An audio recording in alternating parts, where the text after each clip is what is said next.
जोहार आप सभी को। हमारे साथ जो शख्स बैठे हुए वो किसी परिचय के मोहताज नहीं है। पूरा झारखंड के हर एक युवा के जुबान पे हर एक युवा के आदर्श बने हुए हैं सागर जयराम दा। आज इनके घर पे हम लोग पहुंचे हुए हैं और बातचीत करते हैं वर्तमान झारखंड के मुद्दे पर। क्यों झारखंड के युवा सड़क पर हैं और क्यों सरकार जो है मदमस्त है, उसको लेकर के बातें करते हैं। नियोजन नीति को लेकर के बातें करेंगे। सबसे पहले दादा आपका बहुत बहुत वेलकम। जोहार। आपका भी बहुत बहुत स्वागत है और चाची की माटी में आपका अभिनंदन करते हैं, स्वागत करते हैं आपकी पूरी टीम का। दादा, झारखंड गठन के 22 साल हो चुके हैं और 22 साल के बाद वर्तमान झारखंड का जो हमारा स्वरूप है उसको आप कहाँ तक देखते हैं? बड़ी उम्मीद के साथ इस राज्य को अलग किया गया था। इस राज्य का गठन और गढ़न एक उम्मीद के साथ हुआ था।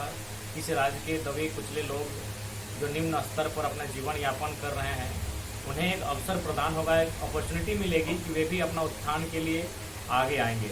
लेकिन जब से ये झारखंड राज्य का निर्माण हुआ है, हमने संवैधानिक दृष्टिकोण से संवैधानिक रूप से अलग राज्य लिया है, भौगोलिक दृष्टिकोण से एक अलग राज्य मिला है, नक्शे में हमें अलग राज्य मिला है। लेकिन अगर हक अधिकार हुकूक की बात कही जाए तो आज भी अन्य राज्यों के लोगों का ही बहुत ज़्यादा दबदबा है। किसी भी आप सेक्टर में चले जाइए, प्रशासनिक व्यवस्था में चले जाइए, न्यायपालिका में चले जाइए, प्राइवेट सेक्टर में चले जाइए, ठेकेदारी में चले जाइए, कॉरपोरेट्स में चले जाइए, जिस विभाग में आपको जाना है, अगर आप वहाँ जाके जांच पड़ताल करते हैं तो आप यही पाएंगे जिस उद्देश्य के साथ झारखंड राज्य अलग किया गया था। कोई भी राज्य अलग तभी होता है जब कुछ लोगों तक मैंने साफ शब्दों में विकास की किरण नहीं पहुँच पाती है। तो उन लोगों के उन्नति के लिए, उनके उत्थान के लिए नया जिला नया राज्य इसीलिए बनता है कि उनको भी मुख्य धारा से जोड़ा जाए। वे लोग वंचित हो रहे हैं और चूंकि राज्य बहुत विशाल है, उनकी आवाज़ वहाँ तक पहुँच नहीं पा रही है, उनको अधिकार मिल नहीं पा रहा, इसीलिए अलग राज्य या फिर अलग जिला या फिर अलग पंचायत, अलग तालुका बनता है। तो ठीक उसी प्रकार जिन लोगों के लिए, जिन लोगों की उम्मीदों को पूरा करने के लिए इस राज्य का निर्माण किया गया था, आज भी वो लोग हाशिए पर हैं। आज झारखंड के मूलवासी आदिवासी आज भी वे हाशिए पर हैं और जिन लोगों से हमने अलग राज्य लिया था, आज वही लोगों का फिर इस राज्य में दबदबा है। तो ऐसी परिस्थितियों में मेरा मानना है कि आज अगर झारखंड राज्य जिस उद्देश्य के साथ निर्माण किया गया था, वह उद्देश्य अगर पूरा नहीं होता है तो मुझे लगता है आने वाले कुछ सालों में यह राज्य औपनिवेशिक गुलाम होगा। जो बाहर राज्य से लोग आए हैं उनके अधीन यह राज्य हो जाएगा। इसीलिए चाहिए वर्तमान सरकार को कुछ ऐसी पॉलिसियां लेकर आए जिससे कि मैक्सिमम जो बेनिफिट मिले वो इस राज्य के लोगों को ही मिले। तो दादा, क्या उस पॉलिसी को लेकर के छात्र सड़क पर उतर रहे हैं? और छात्र सड़क पर उतर रहे हैं, फिर उन पर लाठीचार्ज क्यों किया जा रहा है? देखिए, सरकार अपनी विफलता को छुपाने के लिए लाठीचार्ज कर रही है और इस पॉलिसी का विरोध छात्र इसलिए कर रहे हैं कि उन्होंने जो इससे पूर्ववर्ती सरकार रही है, क्योंकि 60-40 की जो नियोजन नीति आज वर्तमान सरकार पटक रही है, वह कहीं ना कहीं पूर्ववर्ती सरकार की नियोजन पॉलिसी थी। और उस पॉलिसी के तहत छात्रों ने देखा कि उनके साथ उनका सपनों को किस प्रकार चकनाचूर किया गया। अगर बात किया जाए शिक्षक बहाली की, तो उसमें जो ओपन टू ऑल का कोटा था, जिसमें 75% अन्य राज्यों के अभ्यर्थियों का हुआ था। यही आपका, क्योंकि आप गिरिडीह से संबंध रखते हैं, तो गिरिडीह और गोड्डा का रिकॉर्ड था। उसमें 52 शिक्षकों की नियुक्ति की गई थी, जिसमें 48 शिक्षक गैर झारखंडी थे, मात्र 4 ही झारखंड से थे। 90% था। बिल्कुल। तो इतना अन्याय शायद ही पूरे भारतवर्ष में किसी राज्य के अभ्यर्थियों के साथ, किसी राज्य के युवाओं के साथ होता है, तो जिस प्रकार आज झारखंड राज्य के युवाओं के साथ हो रहा है। अभी 15 नवंबर 2022 को सहायक अभियंता की बहाली निकाली गई, मैंने पूरी की गई। उसमें जो रिजल्ट आया, ऑल ओवर 36% और ओपन टू ऑल का जो कोटा था वहाँ 93% अन्य राज्य के अभ्यर्थियों को मौका मिला यहाँ इंजीनियर बनने का। तो हमारे लोग क्या बनेंगे? टीचर में 75% बाहर किया गए, इंजीनियर में 93% बाहर किया गए, और उससे ऊपर रैंक की अगर बात करेंगे तो बात ही हम नहीं कर सकते। वहाँ तो पूरी तरह से अन्य राज्यों की अभ्यर्थी हावी हैं। तो हम लोग टीचर नहीं बन पाएंगे, हम लोग इंजीनियर नहीं बन पाएंगे, हम लोग दरोगा नहीं बन पाएंगे, हम लोग चपरासी भी नहीं बन पाएंगे। अब तो धनबाद में जो होमगार्ड की बहाली आई है, इसमें नगर निगम को ज़्यादा सीट दिया है, और नगर निगम का मतलब साफ है गैर झारखंड। होमगार्ड यानी चपरासी लेवल का भी पोस्ट अगर झारखंडियों को सुरक्षित नहीं होगा 100%, 90%, 95%, तो बताए इस राज्य के बुद्धिजीवी वर्ग बताएं, इंटेलेक्चुअल लोग बताएं, इस राज्य की सरकार बताए, यहाँ के लोग कैसे अपने आप को रोजगार से जोड़ेंगे? क्या लोग मैंने वही रेला कुली मजदूरी का कार्य करेंगे? विदेशों में पलायन करेंगे, अन्य राज्यों में पलायन करेंगे। क्या यही माने स्थिति होनी चाहिए झारखंड की? बिल्कुल, यहाँ कुछ भी वैकेंसी जो है उसमें हर तरह से चौतरफा हमला है अन्य राज्यों के अभ्यर्थियों का। तो हमारी लड़ाई किसी अन्य राज्य से नहीं है, हमारी लड़ाई एक नीति से है कि जब आपके राज्य में हमारा कोई प्रावधान नहीं है, अगर है भी तो 10%, 5% में, तो कहीं आपकी भाषा का अहर्ता है, तो फिर हमारे राज्य में अन्य राज्यों का दबदबा क्यों है? तो एक तरह से दादा बोल सकते हैं कि झारखंड की जनता जो है वो इन मुद्दों से त्रस्त है और राजा मस्त है। हाँ बिल्कुल, हमने तो स्पष्ट कहा कि मैंने आज झारखंड के जनता, झारखंड के युवा सड़कों पे जाके आंदोलन कर रहे हैं, और क्यों ना करें। बड़ी उम्मीद के साथ आप हजारीबाग में रहते हैं, और हमारे दृष्टिकोण में हजारीबाग एक शैक्षणिक राजधानी है। वहाँ सबसे ज़्यादा छात्रों का माने आवागमन होता है, पठन पाठन के लिए, शिक्षा अध्ययन करने के लिए वहाँ जाते हैं। बड़ी उम्मीद के साथ जाते हैं, एक तैयारी करते हैं, बहुत लंबा समय देते हैं, 5 साल 10 साल, कुछ लोग 15 साल तक का समय देते हैं। उन हॉस्टल्स में अपने आप को अंदर कैद कर लेते हैं। एक मुजरिम भी, एक कैदी भी उतना कैद नहीं रखता है जितना आज के छात्र अपने उज्जवल भविष्य के लिए, अपने सपनों को पूरा करने के लिए अपने आप को हॉस्टल्स में जाके कैद कर लेते हैं। और जब 15 साल बाद, 10 साल बाद परिणाम आता है कि इम्तहान लिया जाता है, और इम्तहान देने से पहले ही वो सेटिंग कर लिया जाता है, पैसों से सीटों को बेच दिया जाता है, तो सोच के देखिए उस छात्र के सपनों को किस प्रकार चकनाचूर किया जाता है। वह छात्र जो अपने उम्मीदों को लेकर घर से हजारीबाग, रांची, दिल्ली इत्यादि क्षेत्रों में तैयारी के लिए जाता है, अन्य राज्यों में भी तैयारी के लिए जाता है, और वो अपने राज्य में एक वैकेंसी को नहीं भर पाता है। अगर भरता भी है तो कुछ दिनों बाद वो एग्जाम कैंसिल हो जाता है, या फिर अंतिम समय पर मैंने वो उसको रद्द कर दिया जाता है। तो ऐसी परिस्थिति आज हमारे साथ है। तो इसीलिए आज राज्य के युवा ये लड़ाई आर पार की लड़ रहे हैं, अंतिम लड़ाई लड़ रहे हैं, ताकि हमारे बाद जो आने वाली पीढ़ी होगी उन्हें कम से कम लड़ना ना पड़े, उन्हें सड़क पर आना ना पड़े। इसीलिए अब झारखंड के युवा आखिरी बार सड़कों पर आकर अपने हक अधिकार के लिए आंदोलन करेंगे। दादा एक बात बताइए, झारखंड अलग हुआ तो अपने उन मुद्दों को नहीं, विफलताओं को आखिर हर सरकार कर पा रही है, उन चीज़ों को सरकार नहीं कर पा रही है जिन वादे के साथ आई थी। तो क्या लगता है कि सरकार जो है अपना लोकतांत्रिक मूल्यों में विश्वास खो रही है, या लोकतांत्रिक ढांचे का जो स्वरूप है उसमें खरा नहीं उतर पा रही, क्या हो पा रहा है? देखिए, निश्चय ही जिस उम्मीद के साथ वर्तमान में झारखंड सरकार को लोगों ने स्थापित किया था, वह जनता की उम्मीदों पर खरा नहीं उतर पा रही है।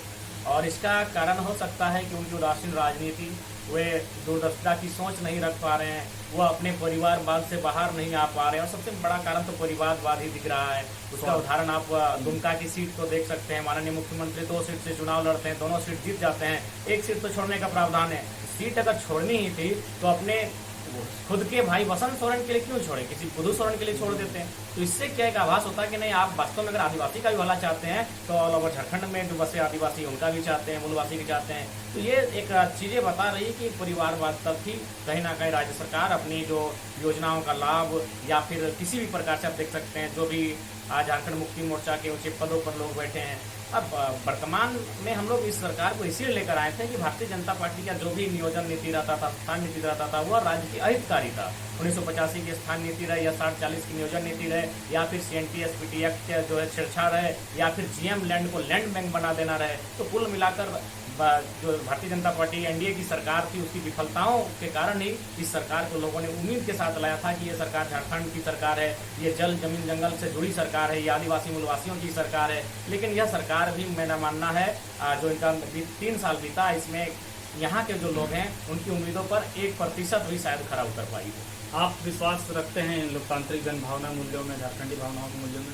देखिए, विश्वास तो रखते हैं, लेकिन कहीं ना कहीं आज जो परिस्थिति भारत देश में हो या झारखंड राज्य में हो, जिनके पास सत्ता की शक्ति है, लोकतंत्र दिन ब दिन लोकतंत्र की हत्या की जा रही है। आज ही देख सकते हैं, अगर संसद की बात करें तो लगभग मैंने अनगिनत चेहरे ऐसे हैं जिन पर कई न जाने कितने आपराधिक मामले दर्ज हैं।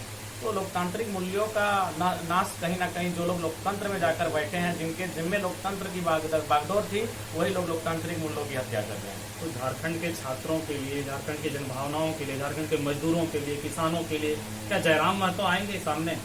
देखिए, हम लोग तो आज पिछले 1.5 वर्षों से लगातार राज्य के मुद्दों के लिए आंदोलन कर रहे हैं। और नहीं, मतलब एज ए प्रतिनिधि के रूप में देखिए, उसके लिए जनता को तय करना होगा, क्योंकि आज के दौर में जैसी राजनीतिक परिस्थितियां हैं, जिस प्रकार से एक मुखिया चुनकर आते हैं, और ऐसी परिस्थितियों में अगर आप विधानसभा की बात करते हैं तो कहीं ना कहीं काफ़ी बेमेल जैसा लगता है। और इसलिए जनता पर तय करेगी, क्या जनता का मूड है कि वो परिवर्तन देखना चाहती है? क्या जनता का मूड है कि वो पढ़े लिखे नौजवानों को, छात्र छात्राओं को उनके हाथों में बागडोर देना चाहते हैं, जो निष्पक्ष होकर, निडर होकर, निर्भीकता के साथ राज्य के स्तर पर जो ज्वलंत मुद्दे हैं, जनहित के मुद्दे हैं, उनको रख पाए? तो ये अब जनता पर निर्भर करती है कि जनता का मूड क्या है। मान के चलिए युवा छात्र तो अपने छात्र जीवन को छोड़कर भी जनता की भलाई के लिए आ सकते हैं, चलो जनता के लिए लड़ा जाए, लेकिन क्या जनता उन्हें एक्सेप्ट करेगी? क्योंकि आज के दौर में बिना धन का प्रयोग किए एक वार्ड का चुनाव जो मात्र 300 साढ़े 300 वोटर्स का होता है, उसे जीत पाना संभव नहीं है। तो यहाँ 3 लाख वोटर्स की बात कही जा रही है। तो ऐसी परिस्थितियों में राज्य की जनता को आज उन्हें चिंतन मंथन करने की आवश्यकता है और इसमें बीड़ा उठाना होगा पढ़े लिखे युवाओं को, क्योंकि आज भी गांव में रहने वाली हमारी माताएं, बहनें, मौसी काकी जो लोग हैं, महिलाएं विशेषकर, वो कहीं ना कहीं राजनीतिक जो चीज़ें हैं उनसे काफ़ी दूर हैं।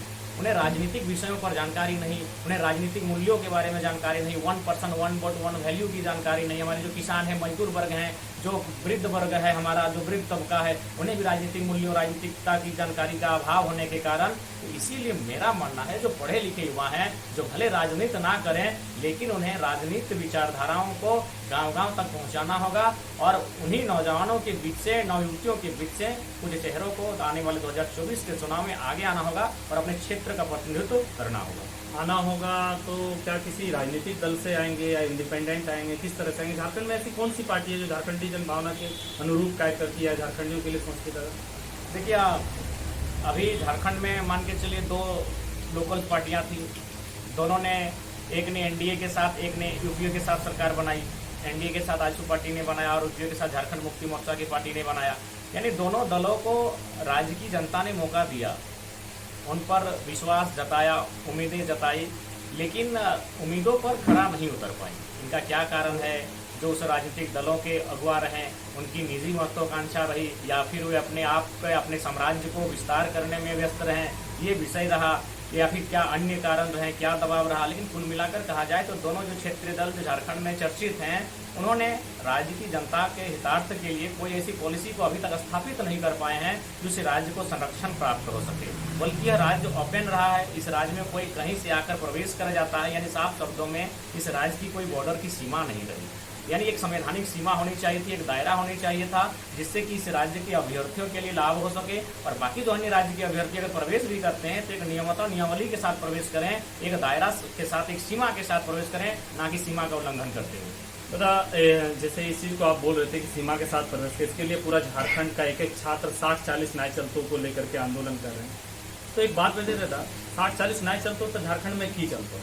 क्योंकि मेरा मानना है कि फिलहाल आप खतिहान के आधार पर जाति आवासीय को निर्गत कराने को प्राथमिकता दें। तमाम प्रखंड कार्यालयों में आपका सचिवालय से माननीय मुख्यमंत्री के माध्यम से एक पत्र जारी हो जिसमें साफ शब्दों में लिखा रहे, अगर किसी प्रकार का कोई फर्जी जाति आवासीय बनाते हुए पकड़ा जाता है तो सीओ पर गाज गिरेगी। इस प्रकार का गाइडलाइन जारी हो, यानी थोड़ा सा जो जाति आवासीय आज जितनी आसानी से और सरलता से इस राज्य में बनाया जा रहा है धोखे से, उस पर अंकुश लगना चाहिए और कुल मिलाकर खतियान के आधार पर जाति आवासीय निर्गत होना चाहिए। उसी के आधार पर आप फिलहाल जो नियोजन की प्रक्रिया है उस पर लागू किया जाए। और जो सबसे महत्वपूर्ण चीज़ है, जो हमारा सिलेबस है किसी भी परीक्षा में बैठने का, उसमें झारखंड लेवल के जीके जीएस अधिकांश होने चाहिए और हमारा जो क्षेत्रीय भाषाएं हैं 9-10 उन पर प्राथमिकता जिला वाइज मिले। साथ ही साथ जो हमारा लोकलिटी का पर्व त्यौहार है, कल्चर है, यहाँ के जो चीज़ें हैं उनके बारे में सब प्रश्न बने। इससे क्या हुआ, आसानी होगी। जैसे कि उदाहरण के लिए इस बार शायद जेपीएससी में पूछा गया था सिंदरा के विषय में, तो मेरा मानना है महाराष्ट्र, कर्नाटक के गुजरात, यूपी, एमपी के लोगों को पता नहीं कि सेंद्रा क्या है, लेकिन झारखंड का व्यक्ति अगर वो पढ़ा लिखा नहीं भी है तो उसे सेंद्रा के बारे में जानकारी है कि जंगलों में एक दिन एक शिकार की प्रथा है, उसे सेंद्रा करते हैं। तो कहीं घैला, कहीं पैला, तो कहीं हंसली का जिक्र किया गया था। तो इनसे क्या होता है कि जो झारखंड के स्टूडेंट हैं, जो झारखंडियत आवरण में जीते हैं, उन्हें आभास हो जाता है, इन सवालों का उत्तर मिल जाता है। जैसे अभी हम एक सवाल बनाएंगे, हमारे गढ़वाग में बूढ़ा हो गए, तो जाहिर सी बात है ये हमें लोग समझेंगे, तो उसके आंसर है कि हमारा अंगड़िया पिसाई गए, कुटाई गए। तो इससे क्या होता है कि एक बैरियर बन जाता है। जो अभ्यर्थी अगर फॉर्म भी भरते हैं यहाँ, तो बैरियर बन जाता है, उनके पास चांसेस नहीं हो पाता है। और लैंग्वेज, अभी उड़ीसा से हमारे का धनबाद के साथी का उड़ीसा में जॉब लगने वाला था, लेकिन अंतिम समय उनका जो इंटरव्यू लेटर आया उड़िया भाषा में आया, ना वो उड़िया समझ पाएगा ना वो चाह पाएगा। तो ठीक उसी प्रकार कुछ ऐसा बैरियर होना चाहिए, संविधान का भी पालन हो जाए, बाकी राज्यों के अभ्यर्थियों को 5-10% मौका भी मिल जाए और एक बैरियर के माध्यम से फिर उनका छटनी भी कर दिया जाए। ऐसी बौद्धिकता, ऐसा विवेक होना चाहिए राज्य सरकार में बैठे हुए लोगों के पास, तभी इस राज्य का हितार्थ हो सकता है। और नहीं तो मेरा मानना है यह राज्य आने वाले दिनों में गर्त में चला जाएगा। और इसका प्रमाण आप देख सकते हैं, आप कहीं चले जाएं, एक पंचायत सचिवालय से लेके जिला कार्यालय, कलेक्टर के ऑफिस तक चले जाएं, हर जगह बाहर के अधिकारियों का दबदबा है। और इसी कारण अगर भ्रष्टाचार भी बढ़ा है तो बाहरी अधिकारियों के कारण बढ़ा, क्योंकि अगर वो झारखंड का रहता तो कहीं ना कहीं एक सॉफ्ट कॉर्नर रहता कि राज्य मेरा है, अगर यहाँ हम लूटेंगे तो अपने ही लोगों को लूटेंगे। लेकिन सॉफ्ट कॉर्नर नहीं हो पा रहा है क्योंकि अन्य राज्यों के लोग यहाँ हैं, उनको जानकारी है कि राज्य मेरा नहीं है। जितना ज़्यादा हो सके अकुत धन को जमा कर लें और फिर अपने राज्यों में वापस चले जाना है। तो ठीक उसी प्रकार आज भ्रष्टाचार भी अगर चरम सीमा पर है तो इसका कारण है इस राज्य के अभ्यर्थियों का मैक्सिमम ऊंचे ओहदे पर ना पहुंच पाना। हमारे लोग मैक्सिमम कहाँ है, जो 3rd ग्रेड और 4th ग्रेड की वैकेंसियां हैं वहां पर हैं। लेकिन अब क्या कर रही है, 60-40 की नीति के माध्यम से भाषा संस्कृति के बैरियर को हटाकर वहाँ 3rd और 4th ग्रेड की भी जो वैकेंसियां हैं वहाँ हमको लगता है राज्य के जो अभ्यर्थी हैं उनका छटनी हो जाएगा। तो इसीलिए दुर्भाग्य का विषय है, राज्य का हितार्थ तभी होगा जब राज्यवासियों को ऊपर आने का अवसर मिलेगा। दादा, आपका कहना सही है। इसको लेकर के झारखंड के छात्र निरंतर आंदोलन कर रहे हैं और 60-40 नियोजन नीति और नियोजन नीति दोनों को लेकर के झारखंड आज मुख्यमंत्री आवास की घेराव करने वाले हैं। फिर 1-2 दिन में उन लोग संपूर्ण झारखंड बंद का आह्वान कर रहे हैं।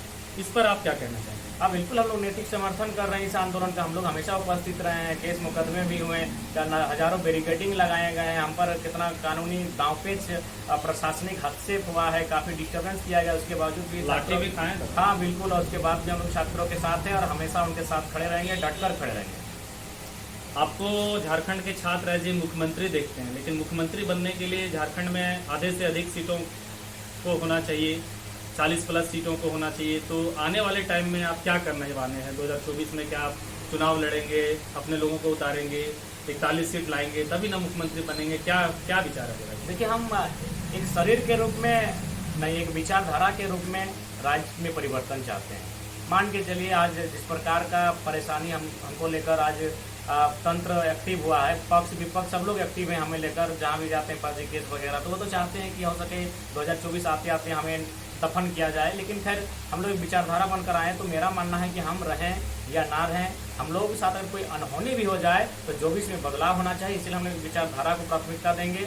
उस राज्य का हुआ कोई भी व्यक्ति बने, उसका जुड़ाव झारखंड की माटी के साथ हो और साथ ही वो रिस्की इंसान होना चाहिए। डरपोक इंसान आज राज्य में नहीं चलेगा, क्योंकि जैसे ही उस पद पर काबिज होगा उसका सामना बड़े बड़े उद्योगपति से होगा, उसका सामना बड़े बड़े ब्यूरोक्रेट्स में बैठे जो बाहर से इस राज्य को लूटने के लिए आए उनके साथ होगा, इस प्रकार न जाने की माफियाओं से होगा। तो एक रिस्की इंसान को चाहिए जिसके वास्तव में सीने में जिगर हो, वही जाकर इस राज्य में बदलाव ला सकता है। पढ़े लिखे युवा छात्र, पढ़े लिखे के साथ साथ उसमें रिस्की होना चाहिए। अगर पढ़ाई लिखाई भी हो लेकिन उसमें रिस्क होना चाहिए, एक निडरता होनी चाहिए, निर्भीकता होनी चाहिए, नहीं तो फिर ऐसा होगा कि वे भी कहीं ना कहीं कठपुतली बनकर रह जाएंगे।